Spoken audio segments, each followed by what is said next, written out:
On today's Into Your Head podcast number 668, direct from Central Ireland, how common sense works, Lady Madonna's Harmonica Songbook for the Beatles, how to make a curry, New York's phlegm retardant Eskimo index, Ryan Seacrest invades Dublin, artificial fists, foreigners who say Patty's Day, two skid rows, defining a street, viral videos versus AIDS, doing your best with a Beamish, cat optimism, and lots more. Monkey nuts, that's what they call them. Monkey nuts, into your head. Monkey nuts, that's what they call them. Big steaming piles of monkey nuts into your head.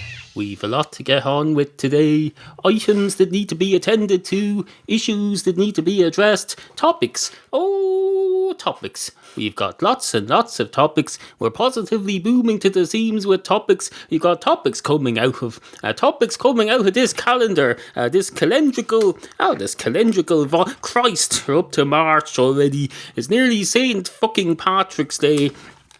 Which reminds me, if you're one of these foreigners who says Happy Patty's Day, I'm going to punch you in the face with my mouth or with my fist or whatever. Something. I'll punch you with something. Doesn't matter. You can punch somebody with anything. It doesn't have to be your fist. You just need a big blunt part of your body. It doesn't even have to be part of your body. You could punch someone with a bottle of energy drink, like this one here.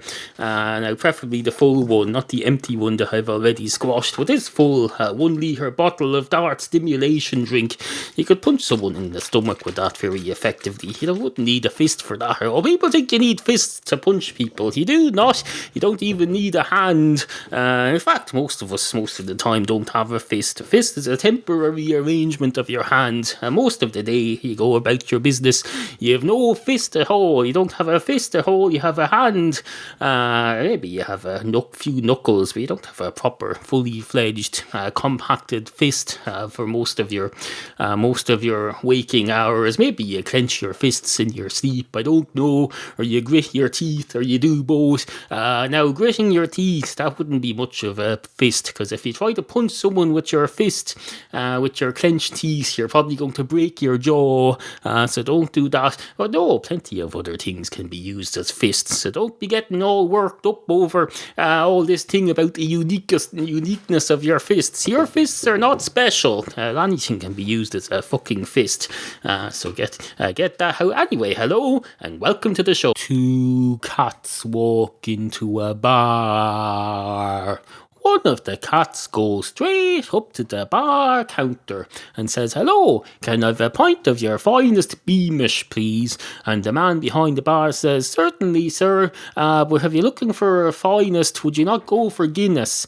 And the cat says, "No, there's a recession on here. I want Beamish. I know it's not as good as Guinness. It's the budget version of Guinness. But no, just give me your fine. Do your best with the Beamish, and I'll do my best with recompensing you for it.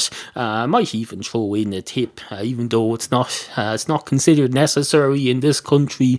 And the man behind the bar says, "That's fine, sir. Do you have any identification?" And the cat says, "I do indeed. I have a chip inside my head that was inserted by the vet, but I doubt that you have any scanning apparatus here. Unlike a shop, a pub doesn't have scanning apparatus. It's not like you have barcodes on your pints of Beamish that you sell, unless maybe you've just bought a new set of glasses from the supermarket and you haven't removed the barcode stickers yet, which will probably breach all manner of health and safety regulations, or maybe it doesn't, but it should if the health and safety regulations have been compiled properly and comprehensively, which though in this country there's a good chance they probably haven't been." And the man behind the bar says, "You're very talkative for a cat, aren't you?" And the cat says, "I am indeed. There's a couple of reasons for that. Firstly, the fact that this is the second time telling this story, and we forgot to press record the first time, and that was a few minutes ago, so a lot of the story is already freshly assembled in the narrator's head, so he's going quite fast with it, so there's quite a lot of words coming out. The other reason why I'm very talkative for a cat is that the average cat says 0 words over its lifetime, and to be comparatively talkative in the cat world, you just have to say 1 word. Although if you go on the internet now, you see these videos, everyone they hear their cat say 1 meow sounds that sounds a bit like a word, and they put it on the internet and they say, oh look, here's my talking cat, my cat can talk, it made a sound that sounded like a word. Cat videos are basically they're the viral cat videos. They go viral. They're the AIDS of the internet world, except in the internet world, AIDS videos, as long as they're cats, AIDS viruses video, however you call them, they're considered good. And in the medical, sexually transmitted, drugular, legal transmitted world, AIDS is considered a bad thing. Now, I phrased that better the first time around, and it sounded good because I made myself laugh in the middle of it, but we can't go back to that, because as I say, I forgot to press record the first time around. But rest assured, it sounded great the first time around. And the man behind the bar says, that's all very well, but we still haven't got to the issue of your identification. And the cat says, I think you'll find we have. I explained that I've got identification on a chip under my skin, and what more can you expect from a cat? It's not like we have pockets.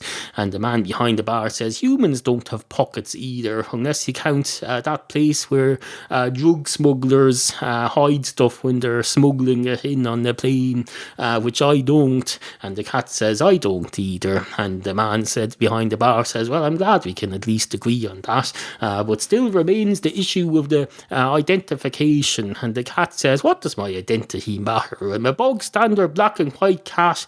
I looked at like that black and white one that Pope Benedict Emeritus has, and a lot of people have. It looks like Jodie the cat, who the creator of this podcast has as well. It's a bog standard black and white cat with an upside down V-shaped forehead, with a white face and black on the top. Bog standard, basically. And the man behind the bar says, exactly. Well, that's not really the point, so I don't know why I say exactly. The point is we need to assert your age. And the cat says, well, I'm a cat. And the man behind the bar says, I think we've established that. And the cat says, I think you'll find we haven't. You're just assuming I'm a cat, and you're assuming that I'm being truthful about my species identification. And the man behind the bar says, I don't really care what your species is, it's your age. And the cat says, well, I'm 2 years and 7 months old. And the man behind the bar says, well, then we have a problem, because I can't serve you. And the cat says, how is that a problem? And the man behind the bar says, well, maybe it's not a problem to you. It would be a problem to me if I went into a bar and I was told I couldn't be served because of my age, but if it's not a problem to you, then that's great. And the cat says, exactly, you should take all these things on the chin. There's more to life than getting upset about these things. And the man behind the bar says, oh, that's a very good attitude to have. And the cat says, it is indeed, and the great night is had by all. Monkey nuts, that's what they call them. They call them big steaming, shit-eating, piss-boiling, potato peeling. That reminds me, I must go and make the dinner soon. Technically it doesn't need to be ready for a few hours, or it's a curry, and a curry, if you age a curry, I find it's better. It's of higher quality. It gains a bit of tastier wisdom just from aging it, like a fine wine. Do you get a fine wine and you just leave it there for a while? It gets better just by leaving it. They're leaving stuff be. As the Beatles say, let it be. As Mother Nature says to me, speaking words of wisdom, let it be, let it be. Let it be, let it be, let it be, let it be. Speaking words of wisdom, let it be, let it be. Mary, Madonna, children at her feet, wonder how she managed to make ends meet. Something every Friday evening, back to work on Tuesday afternoon, sitting back along the end of wisdom. Nighttime never comes around too soon. Oh, Mary, Madonna, children at your feet, wonder how they managed to... Anyway, that's the Beatles. A fine example of something that just by leaving it alone for years has improved with age. When the Beatles first came out, they were crap. They were just the boys' own or the take that of the 1960s. But no, now they're the Beatles of the entire century, the previous century and the current century. They're the Beatles of both centuries. Although no doubt a time will come when history passes and some new gobshite boy band will decide to call themselves the Beatles or the new Beatles or Beatless or something. Although I suppose that's okay. You're allowed to have more than one band of the same name, although it does cause legal arguments sometimes. There was, for example, that one. Oh yes, there was two Skid Rows. There was an Irish Skid Row and an American Skid Row. They were both a pile of crap, I assume, because I have no familiarity with either. Although one of them was the forerunner to Thin Lizzy, and the other one was the American one. So no, it just goes to show you can have more than one band of the same name, and the world doesn't fall apart. It doesn't cause a tear in the space-time continuum. Which I suppose contradicts what I was saying about the Beatles. Although, what was I saying about the Beatles? No, I wasn't saying anything like that about them. I was just making a point about leaving stuff to age, like a fine wine, like a curry out of an Uncle Ben's half-price special offer medium curry sauce that I got in a jar that I'm going to mix up with some onions later, throw in a bit of rice and a bit of minced meat, and basically cook it. I'm going to cook it in a wok that came free, ironically, with the rice and the jar of... Oh no, wait, that's wrong. The jar wasn't on half price then. It was a jar that we got because it came with a free wok. You buy a couple of jars and a couple of boxes of rice and you get a free wok and you bring it home with you. And it makes a self-contained meal. It's just that you have to cook it yourself. It's not like your normal self-contained convenience food. Although it is quite convenient, I have to admit. You just get your mince and you fry it, and then you drain off the grease and the fat and the crap from it, and then you pour in the sauce on top. You probably know this yourself. You know how to make a frigging curry from a jar of Uncle Ben's sauce. You just pour the sauce in and then you simmer it for a while, and then you make your boil in the bag rice, and then you put it on the plate and you get out a bit of Brennan's bread and you butter it and you spoon a bit onto the bread and you cram it down your gullet before Mayor Bloomberg catches you. Now, Mayor Bloomberg is a reference to another segment in this show which may or may not come before this one, so don't worry if you don't understand it yet. Anyway, on with the show. Once upon a time, there was a dog. A dogular animal of the canine variety. A dog, basically, is what we're saying here. There was a dog. I don't know how to put it any more clearly. There was a dog. There was a space there, and it was occupied by a dog. A dog being a dog. I don't know. Is there any other way? Stop! I don't know what a dog is. What am I supposed to do for you? I can't define every freaking word I say. Give me a fucking break. It's a dog.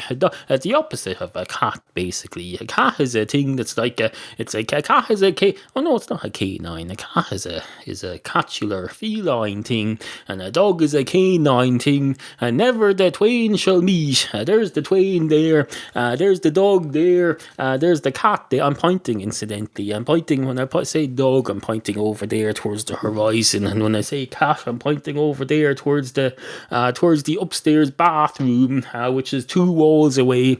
And when I say twain, I'm just pointing in front of me at that mattress there, unoccupied mattress. It's an unoccupied mattress leaning up against the wall. Sometimes it's occupied by a cat, but no, when we're recording, there's no cats allowed in here in the Into Your Head studio headquarters. So let that be a statement of no interest to anybody whatsoever. whatsoever. Anybody in any way, shape or form, caninular or felinular, dogular or catular. Anyway, once upon a time there was a dog, and the dog was walking along a street. Now, I know what you're thinking there. You're thinking, how to define a street? Well, a street. Here in Ireland, a street is a thing with shops on it. I know over in where you foreigners live, a street can be anything. It can be a big long road, and you say, oh, that's Abraham Lincoln Washington Street. It's 865 miles long, and the building numbers go up to 85,962. Well, no, over here a street is the thing in the middle of the town that's got shops in it. That's called a street. The other things are called roads. If you got a thing with houses in it, those are called roads. We don't have the thing where you can have house number 6,572 on the street. No, we have a bit of a restraint here. We keep our numbers low. When the numbers get too high, we start a new road. There's such a thing as going a bit too far with the numbers. Although we're a well-educated country, we're relatively good at maths here. We've attracted some of the finest tech industries over here. So we're intelligent people. We can handle high street numbers. We just recognise the need, the lack of need for them. We're sensible. We've a bit of common sense, I think, is what we're. There's more to life than being intelligent, and having capacity for high numbers. There's common sense, and when you have common sense, you don't need to be intelligent. You can be as ignorant as be damned, as long as you have a bit of common sense. Common being the operative word. It's a sense that's common to all of us. It's spread among, just like the common. If you go out in the middle of a big city, there's usually a common. It's a common open area. Everyone's allowed to use it. The same is true of common sense. Everybody's allowed to use it. You don't have a monopoly on it. It's a bit like the public airwaves, although those are licensed now. Incidentally, fucking Ryan Seacrest is on the radio on the public FM airwaves in Dublin now at night, and fucking hell, cunty wanky arse. Take your American radio and go and shove it up your arse. Give us a fucking no offence in any way, shape or form whatsoever. But no, Ryan Seacrest on the local fucking radio. Fuck off with yourselves with your crap. Remember, we value the opinions of you, the humble and ignorant listener. Email Neil at studio@intoyourhead.com. Into Your Head. This show depends on listener support, and if you'd like to support it, you can do it at no extra cost to you just by using my shopping links.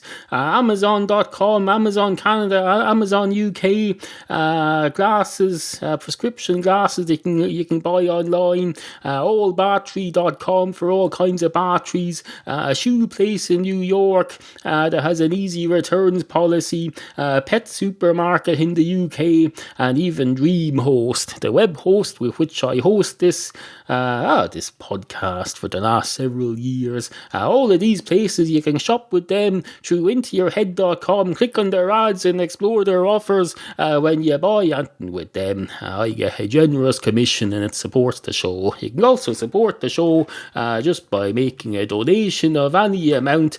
Click on my tip jar donation button at intoyourhead.com down the left. Absolutely fucking fantastic, and thank you for supporting the podcastual arts during this recessionary period of Irish history.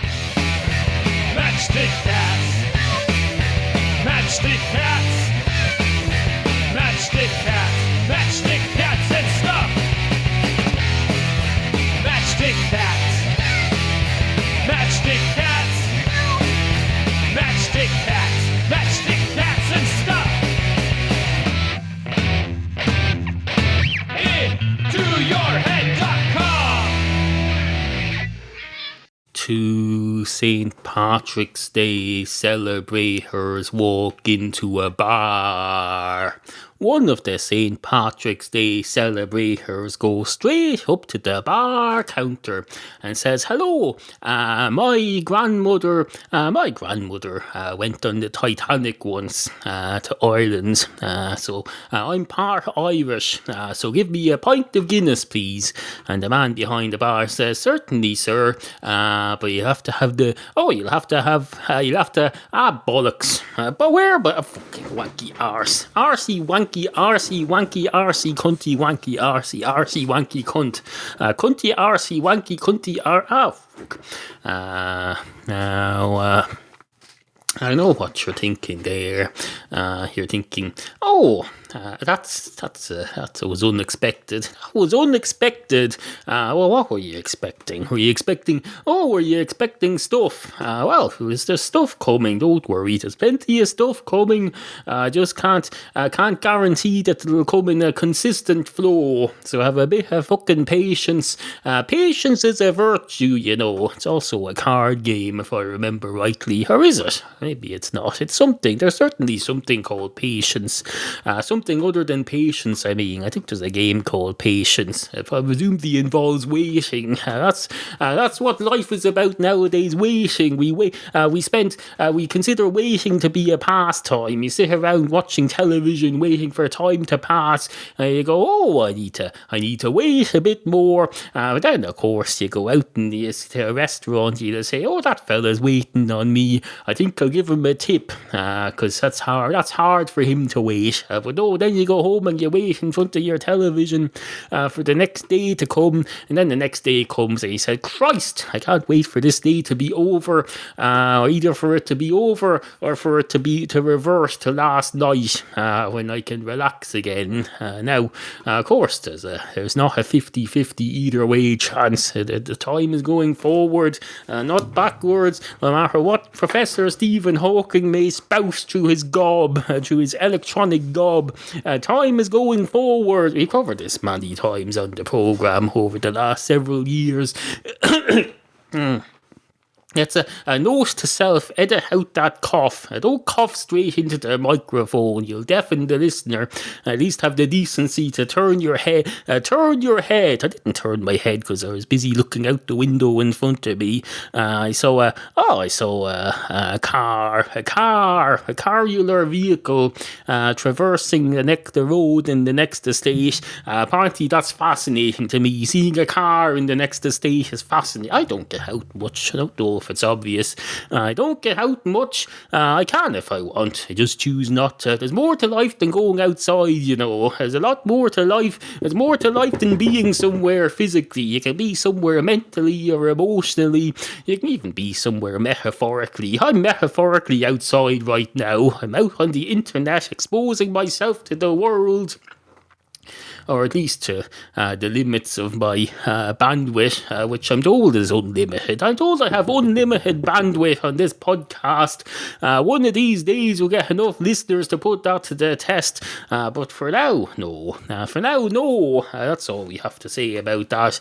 Anyway, I think we'll draw this segment to a close and we'll start a new one. Because this is going nowhere fast. Going nowhere.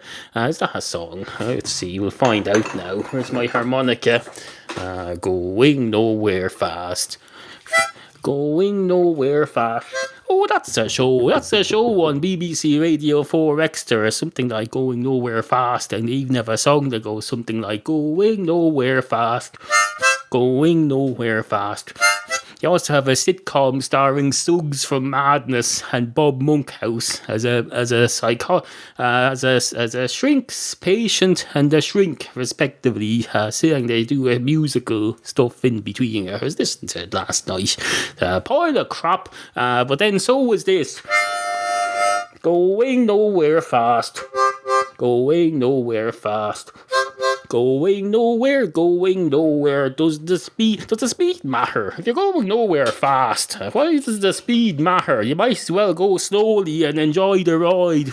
If you're going nowhere, you might as well delay it as long as possible, because on the way there you might pass somewhere, or you can be somewhere on the way. If you're going to nowhere, at least pass through some places that are somewhere and stop off, and I don't know, stop off at stop off at a side of the motorway and have a Super Max Deluxe chicken burger, hamburger, chicken deluxe with 5-litre big gulp fizzy orange meal before the mayor of New York reaches down our throats and takes it out. The fella in New York is trying to ban people from drinking liquids. He's trying to kill us all. He thinks, you're having too many liquids. We're going to ban big gulps. We're going to ban them. You're going to have little gulps, and I'll tell you, you'll chew your food at least 15 times before you swallow it while you're in my frigging city. And that's all.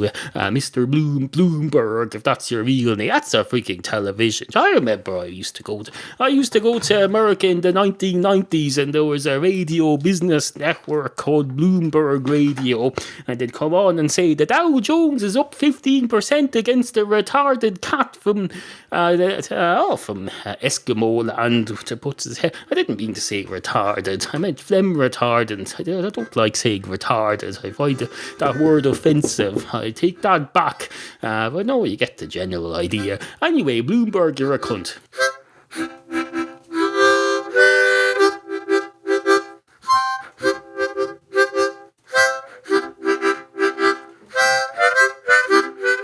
Oh, imagine all the people. It's easy if you try. Imagine all the people. They're all going to die. Imagine all the people. Imagine all the people. Imagine all the people. Imagine all the people climbing to a higher steeple. Climbing to a higher steeple.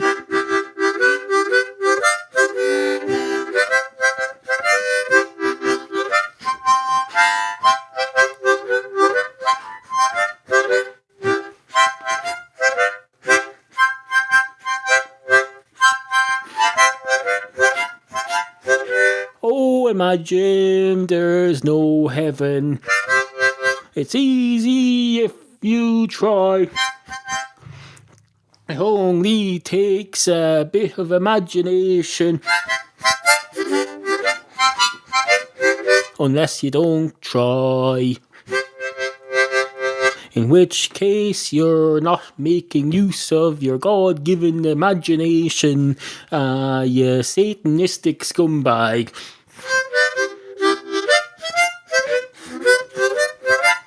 Now, I can do that today because at the moment we're between popes. You've no popes at the moment. Nobody's in charge. We can all run riot. We've got, what's that word? The one beginning with A. Anarchy. Anarchy. We've got religious and moral anarchy at the moment. We can all just do whatever we want with no consequences. I can go and mess up a John Lennon song and merge it with a 1980s shouting from a higher steeple song that was probably only known in England and Ireland, and you foreigners don't know what it is.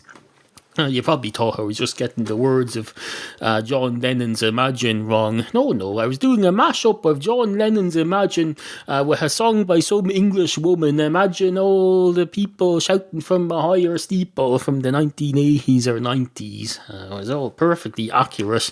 So before all you Simon Cowells get up on your high horse and start ramming your criticism down my throat, just get that into your head. Anyway, good morning.